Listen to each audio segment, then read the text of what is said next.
ಸರ್ಕಾರಿ ಶಾಲೆಗಳು ಅಂದ್ರೆ ಸರ್ಕಾರಕ್ಕೆ ಯಾವಾಗ್ಲೂ ತಾತ್ಸಾರನೆ. ಎಷ್ಟು ಮಟ್ಟಿಗೆ ತಾರತಮ್ಯ ಮಾಡ್ತಾರೆ, ಎಷ್ಟು ಮಟ್ಟಿಗೆ ನಿರ್ಲಕ್ಷ್ಯ ಅನ್ನುವಂಥದ್ದು ತೋರಿಸ್ತಾನೆ ಇದ್ದೀವಿ. ಆದರೂ ಕೂಡ ಅಂಥದ್ದೇ ಪರಿಸ್ಥಿತಿ ಇನ್ನೂ ಬಹುತೇಕ ಶಾಲೆಗಳಲ್ಲಿ ಹಾಗೆ ಮುಂದುವರಿತಾನೆ ಇದೆ. ಸರ್ಕಾರಿ ಶಾಲೆ ಮಕ್ಕಳ ಬಗ್ಗೆ ಯಾಕಿಷ್ಟು ತಾತ್ಸಾರ ಅನ್ನುವಂಥ ಪ್ರಶ್ನೆ ಮಾತ್ರ ಉತ್ತರ ಸಿಗೋದೇ ಇಲ್ಲ. ಬಡವರ ಮಕ್ಕಳು ಜೀವ ಪಣಕ್ಕಿಟ್ಟು ಓದುವಂಥ ಸ್ಥಿತಿ ಇದೆ. ಎಷ್ಟೋ ಶಾಲೆಗಳಲ್ಲಿ ಶಿಥಿಲ ಶಾಲೆಯಲ್ಲೇ ಕಲಿಯುವಂಥ ಅನಿವಾರ್ಯತೆ ಕೂಡ ಇದೆ. ಇನ್ನು ಚನ್ನಪಟ್ಟಣ ತಾಲೂಕಿನ ಸರ್ಕಾರಿ ಶಾಲೆಯ ದುಸ್ಥಿತಿಯನ್ನು ತೋರಿಸ್ತೀವಿ ನಿಮಗೆ. ಸರ್ಕಾರಿ ಶಾಲೆಗೆ ಇನ್ನೂ ಸಿಕ್ಕಿಲ್ಲ ಮೂಲ ಸೌಕರ್ಯ. ಬ್ರಹ್ಮಣೀಪುರದ ಸರ್ಕಾರಿ ಹಿರಿಯ ಪ್ರಾಥಮಿಕ ಶಾಲೆ ಅದು. ಬ್ರಹ್ಮಣೀಪುರದಲ್ಲಿರುವಂಥ ಸರ್ಕಾರಿ ಹಿರಿಯ ಪ್ರಾಥಮಿಕ ಶಾಲೆಯ ದುಸ್ಥಿತಿ 1ರಿಂದ 7ನೇ ತರಗತಿಯವರೆಗೂ ಒಟ್ಟು 120 ಮಕ್ಕಳು ವ್ಯಾಸಂಗವನ್ನ ಮಾಡ್ತಾ ಇದ್ದಾರೆ. ಮಕ್ಕಳು ನೆಲದ ಮೇಲೆಯೇ ಕೂತು ಪಾಠವನ್ನ ಕೇಳ್ತಾ ಇದ್ರು. ನಾವು ಸುದ್ದಿಯನ್ನ ಬಿತ್ತರಿಸಿದ್ವಿ. ಡೆಸ್ಕ್ ಭಾಗ್ಯ ಏನೋ ಸಿಕ್ಬಿಡ್ತು.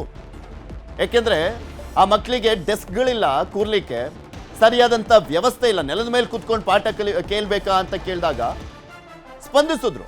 ಡೆಸ್ಕ್ ಭಾಗ್ಯ ಏನೋ ಸಿಕ್ತು, ಬಟ್ ಉಳಿದಿದ್ದ ಪರಿಸ್ಥಿತಿ ಏನು ಅದು ಹಂಗೆ ಮುಂದುವರೆದಿದೆ. ಶಿಥಿಲಾ ಶಾಲೆಯ ದುರಸ್ಥಿತಿಗೆ ಇನ್ನೂ ಕೂಡ ಕ್ರಮ ಕೈಗೊಂಡಿಲ್ಲ. ಆ ದುರಸ್ತಿಯನ್ನು ಮಾಡಬೇಕಲ್ಲ, ಇನ್ನೂ ಕ್ರಮ ಕೈಗೊಂಡಿಲ್ಲ. ಡೇಂಜರ್ ಕಾಂಪೌಂಡ್ನಿಂದ ವಿದ್ಯಾರ್ಥಿಗಳ ಜೀವಕ್ಕೆ ಕುತ್ತು ಎದುರಾಗಿದೆ. ವಿದ್ಯುತ್ ಮೀಟರ್ಗೆ ಇಳಿತಾ ಇರುವಂಥದ್ದು ಮಳೆ ನೀರು. ಶಾಲೆಯಲ್ಲಿ ಮೂಲ ಸೌಕರ್ಯಗಳಿಲ್ಲದೆ ಪರದಾಟವನ್ನು ಮಾಡ್ತಾ ಇದ್ದಾರೆ. ಸ್ವಚ್ಛತೆ ಇಲ್ಲದಂಥ ಅಡುಗೆ ಕೋಣೆಯಲ್ಲೇ ಊಟವನ್ನು ತಯಾರಿ ಮಾಡಲಾಗ್ತಾ ಇದೆ. ಮಕ್ಕಳ ಆರೋಗ್ಯಕ್ಕೆ ಸಮಸ್ಯೆ ಆಗ್ತಾ ಇದ್ರು ಕೂಡ ಕ್ರಮ ಮಾತ್ರ ಆಗಿಲ್ಲ.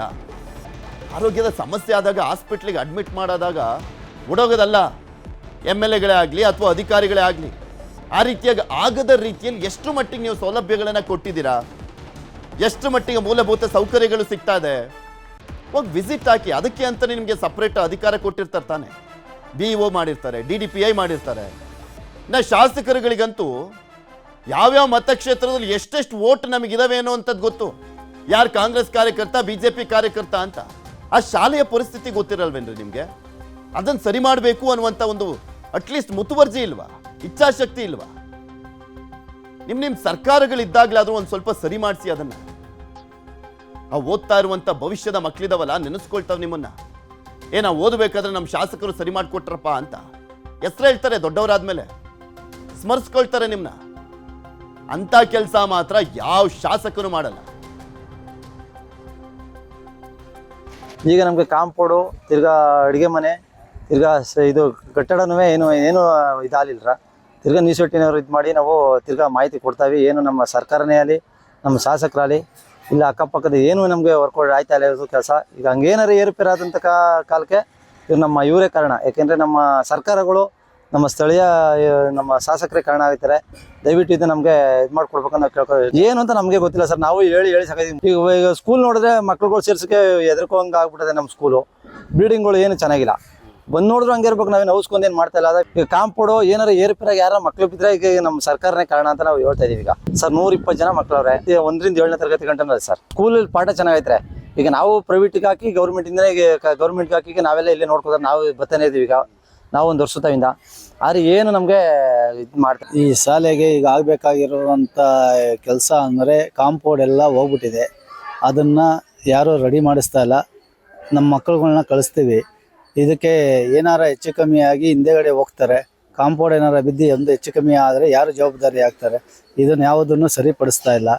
ಅಂಗನವಾಡಿ ಇದಕ್ಕೆ ಅಡುಗೆ ಮನೆಗೆ ಯಾವುದು ಚಿಕ್ಕ ಒಂದು ಜಾಗ ಮಾಡವ್ರೆ. ಅದು ದೊಡ್ಡದಾಗಿ ಅದನ್ನು ರೆಡಿ ಮಾಡಿಸಿ ಏನೂ ಮಾಡಿಲ್ಲ. ಎಲ್ಲ ಈಗ ಮಕ್ಕಳುಗಳಿಗೆಲ್ಲ ಅದು ಡೆಸ್ಟ್ ಆಗುತ್ತೆ. ಅಲ್ಲಿ ಊಟ ತಿನ್ನೋಕ್ಕೆ ಜಾಗಗಳು ಸರಿಯಾಗಿ ಸೌಲಭ್ಯ ಇಲ್ಲ. ಇದರಿಂದ ಎಲ್ಲ ಪ್ರಾಬ್ಲಮ್ ಆಗ್ತಾಯಿದೆ. ಇದನ್ನೆಲ್ಲನೇ ರೆಡಿ ಮಾಡಿಸ್ಬೇಕು. ಯಾರು ಇದಕ್ಕೆ ಮುಂದೆ ಬರ್ತಾಯಿಲ್ಲ. ಸರ್ಕಾರದೇ ಜವಾಬ್ದಾರಿ ಆಗುತ್ತೆ.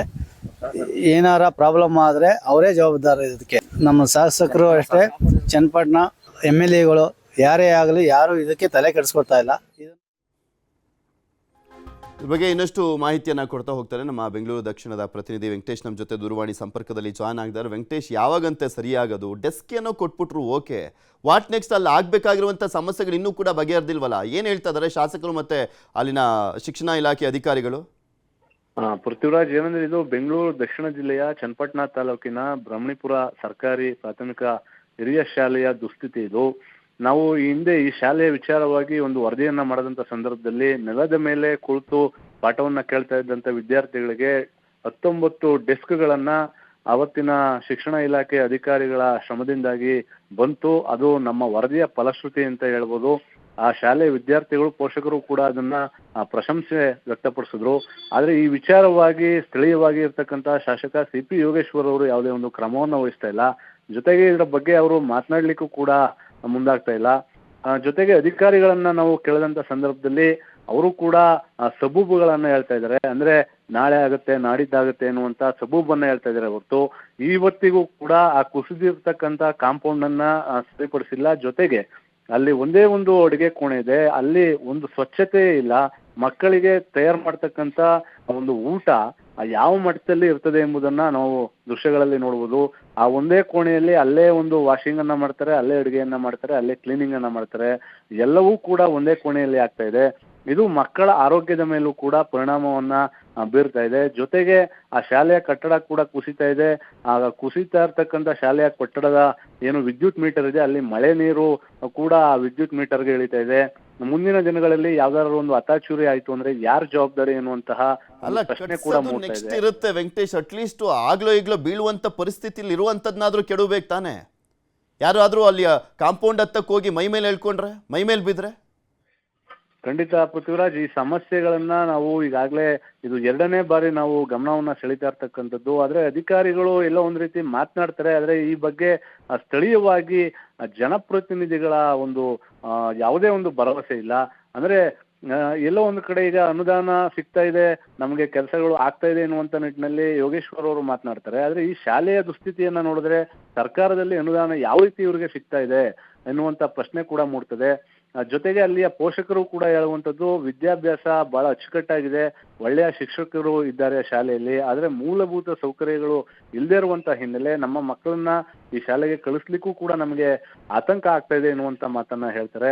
ಹಾಗಾಗಿ ಈ ಒಂದು ಸಮಸ್ಯೆಗಳನ್ನ ಸರ್ಕಾರ ಆಗಿರ್ಬೋದು, ಸ್ಥಳೀಯ ಶಾಸಕರಾಗಿರ್ಬೋದು, ಜೊತೆಗೆ ಅಧಿಕಾರಿಗಳ ವರ್ಗ ಯಾವ ರೀತಿಯಾಗಿ ಬಗೆಹರಿಸ್ತಾರೆ ಎಂಬುದನ್ನ ಕಾದ್ ನೋಡ್ಬೇಕಾಗಿದೆ ಪೃಥ್ವಿರಾಜ್.